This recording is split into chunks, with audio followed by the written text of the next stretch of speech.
20 years, I assembled a lot of information about house types in Central and Western Europe. So there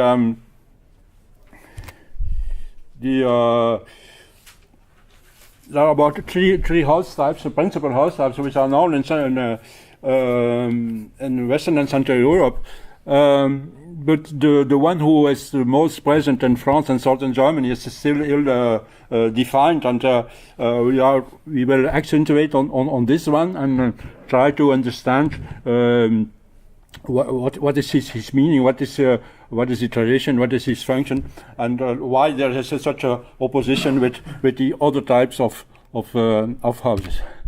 So it's an old map which is not actualized. So in the 90s we were still looking for these buildings, but in between in the southern part, so the whole of France and southern part of Germany, till Austria, till a part of Bohemia, and now going to about 200 kilometers of the Mediterranean, you'll find these buildings on all the late Iron Age sites, about from the 3rd century on, but mostly from the 2nd century and the 1st century BC.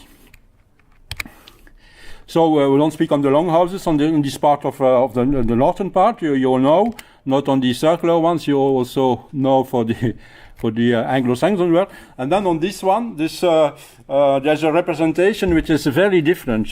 This is the one of Assy-Romans, where they have made a hypothesis on very high buildings, one which I don't really believe in, not for these very high ones, but it is an interesting proposition. And then there's a more normal one, which is proposed for Brittany. So this type of buildings with these 4, 6, or even more very big posts, central posts, and with the wall, which is generally not conserved, you have only the entrances which are conserved, has been found now, has been recognized everywhere. So in the 90s there were still people that were saying, oh, this is just big granaries, no houses. That question is now has been resolved. So everybody now does agree about the fact that this is the central building, in these sites. But there's still a very big discussion on the elevation. So I will speak a little bit on Champagne, since it's the basis of my work, where I'm working. So just to accentuate the comparison with the other regions. So it is important, the Champagne is a calcareous plateau, so with the calcareous plateau, which is very, very low, so it's a sort of low highlands, and you have also with a very very good conservation. So it's important to accentuate that you have calcareous plateaus, but in the dry valleys you have always a very good conservation. So you have a local erosion which doesn't destroy the sites at a very big scale. But always these paleosol, which is very well conserved. And then in the values you have a succession always of conservation, but you can have a more important erosion in the valleys. So it's important to accentuate. So in these valleys the erosion can be more important, can be on a bigger scale. So this type of buildings, while this is still not yet, while there's no agreement on the reconstitution that is proposed, so there are a lot of names. So mostly in French, some German names also, but they're the same. It's the same basis ID. So bâtiment parois rejeté. It means that these walls are not situated on these big posts, but out of them. Some call them bâtiment module rectangulaire central, abside, while the other ones are thinking that the walls are not rectangular, but rounded. So bâtiment à pont coupé, that was also an old name. Bâtiment à poste, which is a reference to the entrances, which are very important also, ou à cadre interne. So a lot of names, it's still not one is dominant. So these plans are very classical. Now it's now very simple. In the beginning, it's rather difficult because a lot of them have been reconstructed. So you have always to look to the scale and to make the distinction with the granaries, but they can be very important. So we have surfaces of about 200, 300 square meters for the bigger ones, and always more than 100 square meters. Just other examples where the walls are partly or totally conserved. And some examples also for waterlogged sites where you have these very big posts which are conserved and which are the same which are found on the calcareous plateaus, where there are also some cases where the wood is conserved. It is not specifically these big posts to these waterlogged sites.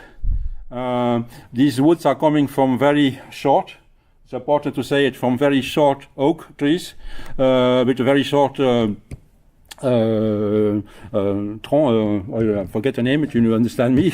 And so it's also important to when we analyze it, all these buildings and this whole of southern Germany and France, you have the same types, in fact, in what the Germans call Vierechtshanse, and the open settlements and the Fermendigène.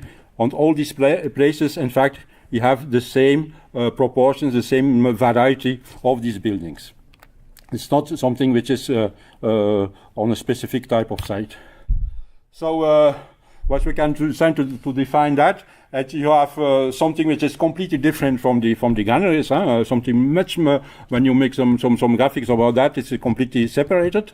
You have smaller posts around these massive posts, which are indicating the entrances and the walls. So most datings are from the 2nd and 1st century before, but there are also more to the west. There are some earlier datings in the 3rd century before. We find them in about everywhere. So from Normandy till in now in Austria, and from the Flanders till in Auvergne, and even more southwards now. So they are not specific for valley, plateau, and so it's nothing to do with that. One specific aspect is also most of these posts are vertical, but there are a lot of them, and we think it is largely underestimated. A lot of them are, in fact, inclined, and it's not so easy to see that when you have not the wood conserved. In between, we know can distinguish them on these excavations, on dry excavations, but in fact, they're very numerous, these inclined ones, and they are important to show the type of construction for the reconstitution of these buildings. So some images of how we should see that, and so these buildings are in this whole region, which is coming till the southern part of Belgium. It means that there's a very important change in the architecture in the later Iron Age. Somewhere around 200 or 150 before, and it in fact it's a change from the old system of the Pfostenbau. So from the posts were really in the ground and which are going up to the higher part of the building. We are going to a system of Standerbau, where the posts are not, in fact, they're not posts; it's only foundations. So it's still a very big discussion in France and in Germany.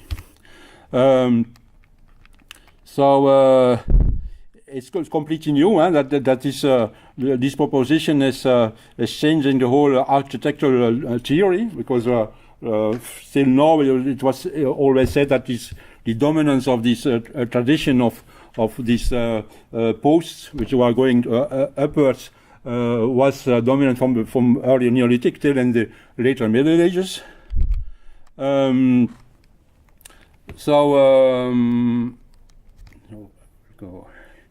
So this idea of this the two house landscape, or the house landscape, it was already a bit more for the Roman period suggested by Romans, but on different geographical scale.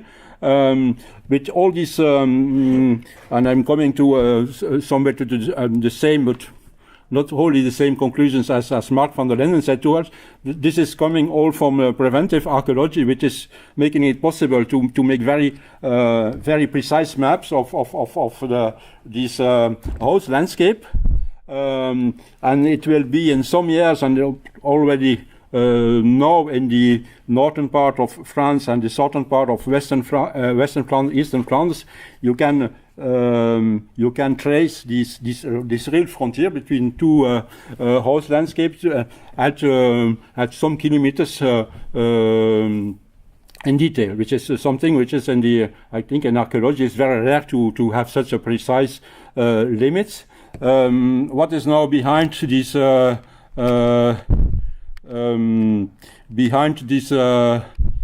these two house landscapes which we have here in contact in the southern part of the lowlands.